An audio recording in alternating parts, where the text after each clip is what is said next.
በ6 ዓመት 6 ፕሮጀክቶችን ጥንቅቅ አድርጎ ያስረከበው ቴምር ፕሮፐርቲስ አሁን ደግሞ በተመረጡ 3 ሳይቶቹ ላይ እስከ 35% የሚደርስ እውነተኛ ቅናሽ ይዞ መጥቶ እነሆ ብሏል። ቤተ መንግስትን ጎረቤት ባደረገችው አዋሬ ከባለ 1 እስከ ባለ 3 መኝታ በተለያየ ካሬ አማራጭ ባለ 80 ካሬ ጠቅላላ ዋጋው 8 ሚሊዮን 560 ሺህ ብር በቅድመ ክፍያ 1 ሚሊዮን 712 ሺህ ብር እነሆ ብሏል። 100% ለሚከፍሉ የ35% ቅናሽ ተደርጎ በ5.5 ሚሊዮን ብር የዲፕሎማቶች መኖሪያ በሆነችው ሳር ቤት ባለ 2 እና ባለ 3 መኝታ ቤት አፓርትመንት በ7 አይነት የካሬ አማራጭ እነሆ ብሏል። ባለ 2 መኝታ 106 ካሬ ጠቅላላ ዋጋው 11 ሚሊዮን 660 ሺህ ብር በቅድመ ክፍያ 2 ሚሊዮን 232 ሺህ ብር 100% ለሚከፍሉ ደንበኞች ከ35% ቅናሽ በኋላ 7.5 ሚሊዮን ብር መግዛት ይችላሉ። ቤቶቻችንን በ3 ዓመት ጊዜ ውስጥ ይረከባሉ። ለበለጠ መረጃና ለሳይት ጉብኝት በ0910 47 38 79 ወይም በ0991 81 33 32 ላይ ሃሎ ይበሉን። ቴምር ፕሮፐርቲስ።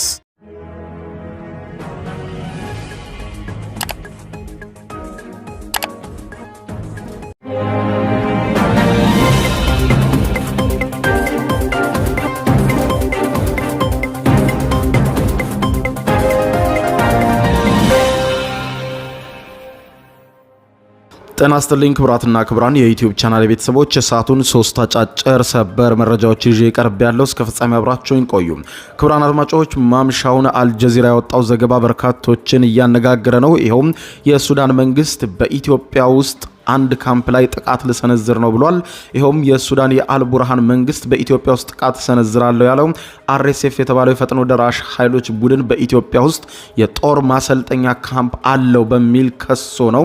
ይህንን ተከትሎ ታዲያ አልጀዚራ ላወጣው መረጃ የሱዳን መንግስት የመረጃ ምንጮች መረጃ አሳልፈው እንደሰጡት ጠቅሷል። አልጀዚራ ይህ የሱዳን መንግስት በኢትዮጵያ ግዛት ውስጥ ፈጽመዋለሁ ያለውን ጥቃት በተመለከተ የማስደምጣቸው አልጀዚራ ያወጣው መረጃ ይኖራል። በሌላ በኩል ደግሞ ክቡራን አድማጮች እንዲሁም አሜሪካ በሀገረ አሜሪካ ውስጥ ለሚኖሩ ኢትዮጵያውያን ጥብቅ ማስጠንቀቂያ ሰጥታለች። ይኸውም የቲፒኤስ ተጠቃሚ ለሆኑ አሜሪካውያን በአስቸኳይ በ2 ወር ውስጥ ሀገሬን ለቃችሁ ውጡ ስትላውጃለች። ካልሆነ በዚህ በቲፒኤስ አሜሪካ ውስጥ የምትኖሩ ኢትዮጵያውያን በፍጥነት ካልወጣችሁ አስሬ ወደ ሀገራችሁ መልሳችኋለሁ በሚል ነው መግለጫ ወጣችሁ። ለመሆኑ ቲፒኤስ ምንድነው? ምን ያክል ኢትዮጵያውያንስ በዚህ የቲፒኤስ ተጠቅመው በአሜሪካ ውስጥ ይኖራሉ የሚለውን በዝርዝር የማስደምጣችሁ ይሆናል። በሌላ በኩልም በተያያዘ ዜና የአሜሪካ ኤምባሲ ለበርካታ የኢትዮጵያ አትሌቶችና ለአሰልጣኞች እንዲሁም ለአትሌቲክሱ አመራሮች ቪዛ መከልከሉ ተሰምቷል። ይህንን በተመለከተ በአትሌቲክሱ መንደርም ድንጋጤ እንደነገሰ የተሰማው። እነዚህ ያስተዋወቅኳችሁና ሌሎችንም በርከት ያሉ ዓለም አቀፍና ሀገርኛ መረጃዎችን በዝርዝር አስደምጣችኋለሁ። አብረን ዝርዝሩን እንከታተለው። በቅድሚያም የሱዳን መንግስት በኢትዮጵያ ግዛት ላይ ጦርነት ለመክፈት መዘጋጀቱ ተሰማ። በኢትዮጵያ ግዛት ቤንሻንጉል ጉሙዝ ክልል የሱዳን ፈጥኖ ደራሽ ኃይሎች ማሰልጠኛ ካምፕ ተከፍቷል በማለት በአልቡርሃን የሚመራው የሱዳን መንግስት በዚህ ካምፕ ላይ ጥቃት ለመፈጸም ማቀዱን የሱዳን የውስጥ ምንጮችን በመጥቀስ አልጀዚራ በዘገባው ያስታወቀ ሲሆን 10,000 ያህል ወታደሮችን ይዟል የሚባለውና በኢትዮጵያ ግዛት ውስጥ ይገኛል በማለት የሱዳን መንግስት የከሰሰው የሱዳን ፈጥኖ ደራሽ ኃይሎች አርኤስኤፍ ካምፕ ነው በሚል የሚገልጸው ይህ ቦታ በሱዳን ብሉ ናይል ግዛት ድንበር አቅራቢያ እንደሚገኝ መገለጹን ጠቅሶ ወታደራዊ ማሰልጠኛው የውጭ ሀገር ኃይሎችን ጭምር አሉበት በማለት የሱዳንን መንግስት ዋቢ በማድረግ አልጀዚራ ዘግቧል። ከ10,000 በላይ ወታደሮችን ይዟል በማለት የሱዳን መንግስት የከሰሰውና በተለይም በዚህ የአርኤስኤፍ ካምፕ ነው በማለት በጠራው የኢትዮጵያ ጀነራሎች ይገኙበታል ባለው በዚህ የከፍተኛ የጦር ካምፕ ላይ ጥቃት እንደሚከፍት ማስታወቁን የዘገበው አልጀዚራ በዚህም ተዋጊ መኪኖች፣ መድፎችና ሌሎችም ወታደራዊ ቁሳቁሶች በኬንያ ሞምባሳና በሶማሊላንድ በርበራ ወደቦች በኩል ተጓጉዘው ወደዚህ ካምፕ እየገቡ መሆኑን መረጃ አግኝቻለሁ ማለቱን የሱዳንን መንግስት ጠቅሶ አልጀዚራ ዘግቧል። ኢትዮጵያም የፈጥኖ ደራሽ ኃይሉን እየረዳች ነው በማለት የሚከሰው የአልቡርሃን ኃይል የፈጥኖ ደራሽ ኃይሉ ከኢትዮጵያ መንግስት ጋር የጸጥታ መረጃዎችን ይለዋወጣል በማለትም ከሷል። የደቡብ ሱዳን የሱዳን ፒፕል ሊበሬሽን ሙቭመንት አጀንዳ በዚህ ረገድ ተባባሪ ሆኖ መገኘቱን የሱዳን መንግስት በካምፑ ላይ ጥቃት ለመሰንዘር ማቀዱን አመልክቷል።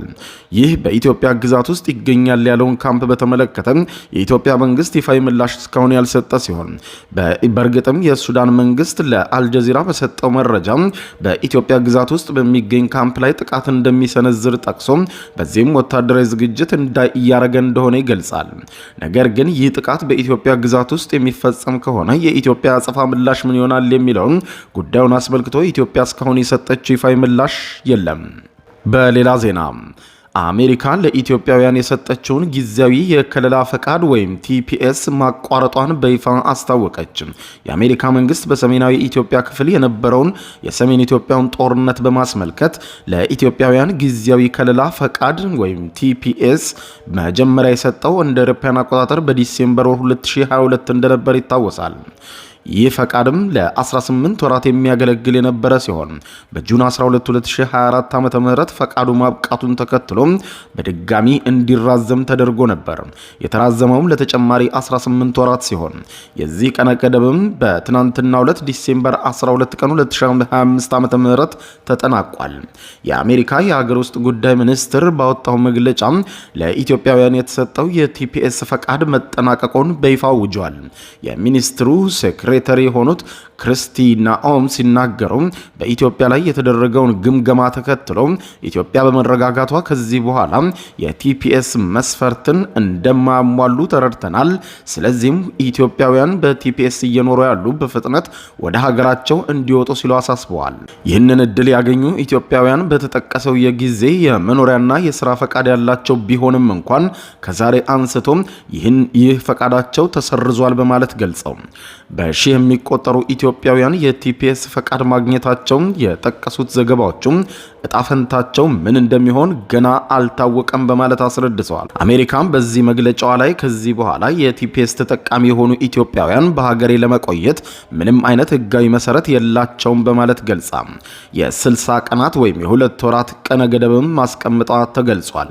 የአሜሪካ የሀገር ውስጥ ደህንነት ቢሮ ኃላፊ ክሪስቲን ኖዮም ለኢትዮጵያ ተሰጥቶ የነበረው ጊዜያዊ ከለላ ማብቃቱን በገለጹበት በዚህ መግለጫቸው ላይ አሁን ለኢትዮጵያውያኑ የምንሰጠው የ60 ቀናት ቀነ ገደብ ብቻ ነው ብለዋል። በ60 ቀናት ውስጥ ወይም በ2 ወር ውስጥ ሀገሪቷን ለቀው እንዲወጡ አለዚያ ግን የሚመጣው አጸፋ ይኖራል ብለዋል። ቀድመው ከአሜሪካ ለሚወጡ የትኬት ወጫቸውን እንሸፍናለን ያሉት ኃላፊዋ የ1000 የአሜሪካን ዶላር ጉርሻ እንሰጣቸዋለን ወደ ሀገራቸው እንዲሄዱ ለወደፊቱ ህጋዊ የኢሚግሬሽን እድል ሊኖራቸውም ይችላል በማለት ገልጸዋል። ይህ ከለላም በተለይም አሁን ላይ በሀገረ አሜሪካ ኑሯቸውን ላደረጉ በርካታ የፖለቲካ ሰዎችና የተለያዩ ግለሰቦችም ጠቃሚ እንደነበር የተገለጸ ሲሆን አሜሪካም በጦርነት በተፈጥሮ አደጋ ወይም በሌሎች ምክንያቶች ወደ ሀገራቸው መመለስ ለማይችሉ ዜጎች ጊዜያዊ ከለላ የምትሰጥበት ነው።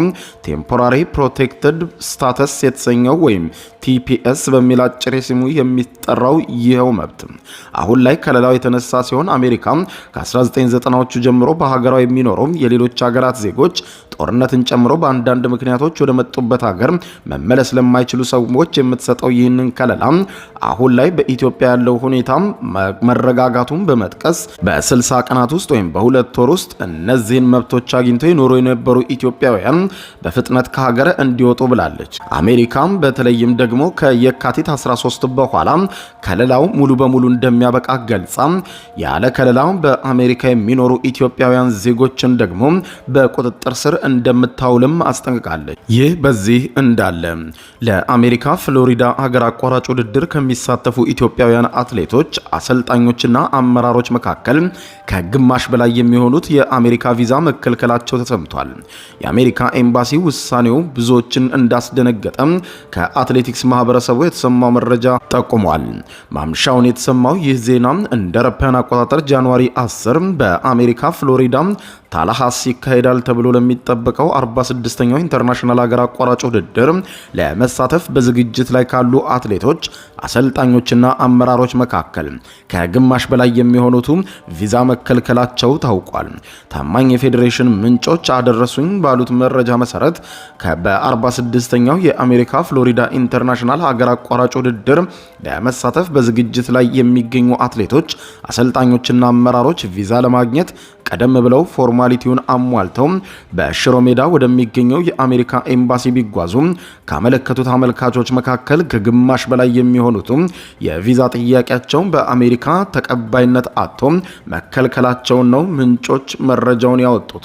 የአሜሪካ መግቢያ የቪዛ የማመልከቻ ውድቅ ከሆነባቸው አትሌቶችና አሰልጣኞች በተጨማሪ በቅርቡ ወደ ፌዴሬሽኑ የጽህፈት ቤት ኃላፊ የመጡት ዶክተር አመንሲሳ ከበደ የሚገኙበት ሲሆን ከእርሳቸው በተጨማሪ ፊዚዮቴራፒስቶችም የቪዛ ማመልከቻ ጥያቄያቸው ውድቅ ከሆነባቸው ውስጥ የሚካተቱ ናቸው። የቪዛ ጥያቄያቸው ውድቅ የሆነባቸውና የተፈቀደላቸው እነማን እንደሆኑ የጠየቅናቸው ምንጮች ስሜታቸው እንዳይጎዳ ስማቸውን መግለጽ አልፈልግም ብለዋል። የአሜሪካ ኤምባሲ አመልካቾቹ ወደ አሜሪካ የሚጓዙት ለውድድር እንደሆነና አንዳንዶቹም የጉዞ ታሪክና የአትሌቲክስ ትልቅ ስምና ንብረት ወይም እሴት ያላቸው እንደሆነ ጭምር እየታወቀ ለምን ከግማሽ በላይ የሚሆኑትን አትሌቶች፣ አሰልጣኞችና አመራሮች የቪዛ ጥያቄያቸው ለምን ውድቅ እንዳደረገ ከኤምባሲው የተገለጸ ነገር ባይኖርም ቪዛ የሚያሰጥ አሳማኝ ምክንያት አላገኘሁም በማለት ከግማሽ በላይ የሚሆኑትን አልተሳካም በሚል አጭር መልስ እንደመለሳቸው ታውቋል። እነዚሁ የአትሌቲክስ አካባቢ ምንጮች ጨምረው እንደገለጹት የጉዞው ዓላማ እየታወቀ ኤምባሲው ከግማሽ በላይ የሚሆኑትን ቪዛ መከልከሉ የፌዴሬሽኑን አመራሮች ክፉኛ ያስደነገጠ ሲሆን አትሌቶችና አሰልጣኞቹም ስሜታቸውን እንደተጎዳ አመልክቷል። ፌዴሬሽኑ በቀጣይ ችግሩን ፈቶ ቪዛ ለማግኘት የተለያዩ ስራዎችን እየተሰሩ ሲሆን በሚኒስቴር መስሪያ ቤቱና በውጭ ጉዳይ ሚኒስቴር በኩል ችግሩን ለመፍታት ጥረት እየተደረገ ነው ብለዋል። በጉዳዩ ላይ ተጨማሪ መረጃዎችን ለማግኘት ይመለከታቸዋል የተባሉ የፌዴሬሽን አመራሮችና የእጅ ስልካቸው ላይ ቢደወልም አንዳቸውም በጉዳዩ ላይ ምላሽ ለመስጠት ፈቃደኛ ሳይሆኑ መቅረታቸውን ሃትሪክ ስፖርት ኦፊሻል ያወጣው ዘገባ ያመለክታል። በሌላ ዜና የሩሲያው ፕሬዝዳንት ቭላዲሚር ፑቲንና የቱርኩ አቻቸው ረሲብ ጣይብ ኤርዶዋን በዛሬው ዕለት በቱርክሜኒስታን በነበራቸው ቆይታ በሁለትዮሽ ትብብር ቀጠናዊ ጉዳዮችና በዓለም አቀፍ ውጥረቶች ላይ ያተኮረ ውይይት አድርገናል ብለዋል። ሁለቱ መሪዎች የተገናኙበት በቱርክሜኒስታን እየተካሄደ ባለው ዓለም አቀፍ የሰላም ጉባኤ ጎን ለጎን ሲሆን ለ40 ደቂቃዎች የቆየ ቆይታ ማድረጋቸውን ከቀዩ ቤተ መንግስት ክሬምሊን የወጣው መረጃ አሳውቋል። የክሬምሊን ቃል አቀባይ ዲሚትሪ ፔስኮቭ ውይይቱን አዎንታዊ ሲሉ የገለጹት ሲሆን ከሶስተኛው ወገኖች ወይም ከምዕራባውያን ጫናዎችም ቢኖሩም የሁለቱ ሀገራት የንግድና ኢኮኖሚ ግንኙነቶች ተጠናክረው ቀጥሏል ብለዋል። በውይይቱ የተነሱ ዋና ዋና ነጥቦችን ስንመለከት የቱርክ የመጀመሪያ የሆነውና በሩሲያው ሮሳቶም ኩባንያ እየተገነባ የሚገኘው የአኩዩ የኒውክሌር ኃይል ማመንጫ ጣቢያ ግንባታን በተመለከተ መሪዎቹ ተወያይተዋል። ፕሮጀክቱ በተያዘለት ጊዜ እንዲጠናቀቅ ሩሲያ ግዴታዋን እንደምትወጣ ቃል አቀባዩ አረጋግጠዋል። መሪዎቹም በዩክሬን ጉዳይ ላይ ሰፊ ሀሳብ የተለዋወጡ ሲሆን የቱርክ ሚዲያዎችም እንደዘገቡት ከሆነ አንካራ በሰላም ንግግሩ ዙሪያ የተፈጠረውን አለመግባባት ለመፍታት የምክክር መድረክ ለማዘጋጀት ፍላጎት አላት ብለዋል። የአውሮፓ ህብረት ቤልጅየም ውስጥ በሚገኘው ዩሮክሊር በኩል የሩሲያን ንብረት ለማገድና ለዩክሬን ብድር ዋስትና ለመስጠት የሚያደርገውን እንቅስቃሴ ሁለቱ መሪዎች አውግዘዋል። ፔስኮቭ ጉዳዩን ትልቅ ማጭበርበር ሲሉ አውሮፓውያንን የተቹ ሲሆን ይህ አካሄድ ዓለም አቀፉን የፋይናንስ ስርዓት መሰረት በእጅጉ የሚንድ እንደሆነም የሁለቱ መሪዎች ተስማምተናል ብለዋል። የአውሮፓ ህብረት ለዩክሬን የሚሰጠውን ብድር ለመደገፍ በቤልጅየም የሚገኘው ወደ 210 ቢሊዮን ዩሮ ወይም 246 ቢሊዮን አሜሪካን ዶላር የሚጠጋ የሩሲያ ማዕከላዊ ባንክ ንብረትን ለማገድ እየሰራ መሆኑ ይታወቃል። ክቡራን አድማጮች ለሰዓቱ ብታደምጧቸው መልካም ናቸው ያልኳቸው አጫጭር መረጃዎች የሰማችኋቸው ናቸው። ከሰዓታት በኋላ በሌላ መረጃ ተመልሰን እስከምንገናኝ በያለንበት የዓለም ዳር ቸር እንቆይ።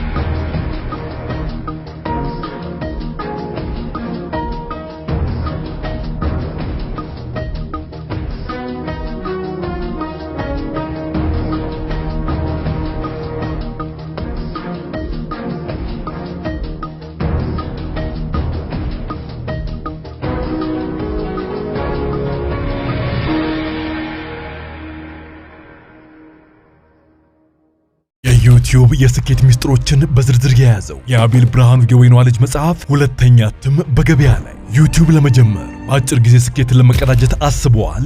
ዩቲዩብ ብጀምር ስንት ብር አገኘሁም ብሎ አስበዋል? እንግዲያውስ በዩቲዩብ 2 የወርቅ 3 የብር ሽልማቶችን ያገኘው የአቤል ብርሃኑ የወይኗ ልጅ የዩቲዩብ ሚስጥሮች መጽሐፍ በዝርዝር ሁሉንም ያብራራሉታል። ዛሬውኑ ገዝተው ህልሞን እውን የሚያደርጉበትን የዩቲዩብ የስኬት መንገድ ይጀምሩ። በሀገር ቤት አከፋፋይ አዲስ አበባ ሜክሲኮ ኮሜርስ መጽሐፍት መደብር። በውጭ ሀገራት ለምትገኙ ከአማዞን ላይ ብታዙ በቀናት ውስጥ ደጁ ይደርሳል። የአማዞን ሊንኩን እዚህ ቪዲዮ ኮሜንት ላይ ያገኙታል። የዩቲዩብ ሚስጥሮች ዘመኑ ጋር ተፈላጊ መጽሐፍ።